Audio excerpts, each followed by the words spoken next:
Grant, if you had to choose one investment strategy, I know it's hard, what would you choose?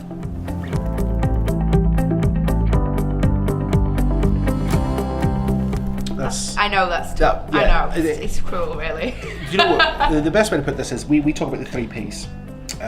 It's the right property, the right person, the right place. Or more importantly, the right property, the right price, and the right place.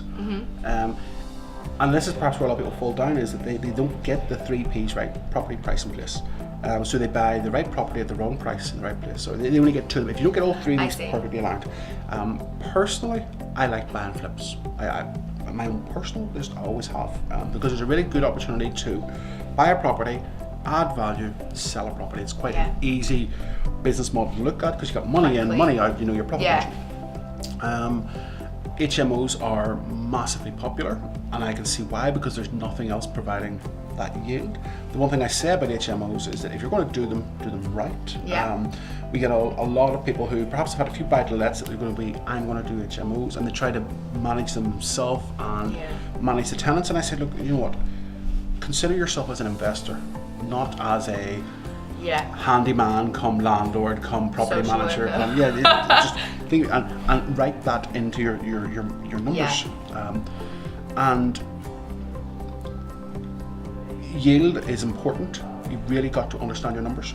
And all too often I meet people who they're perhaps only making money on their 5th and 6th bedroom in a 6-bed HMO, which is okay if they let, but if they're not letting, you're not making any money.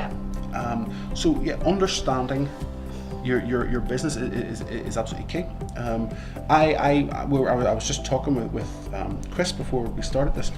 Personally, I think the buy and flip market between the 150 and the 250k region, somewhere around there. If you can get at 150 and spend 30 and maybe sell at 240, there's a lot of meat in that. I meet people who try and do the buy at 60, spend 10, sell at 85. So there's not a huge amount of meat in it. There's not a lot of wriggle room in it, and there's a good chance you're doing the same amount of work.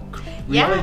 So up your game. If you can afford to stretch to it, up your game. Do the big ones. Do 2 or 3 good ones in a year, as opposed to hustling and trying, doing 2 or 3 bad ones. And at the end of the year, you maybe made 90k or you've made 30k.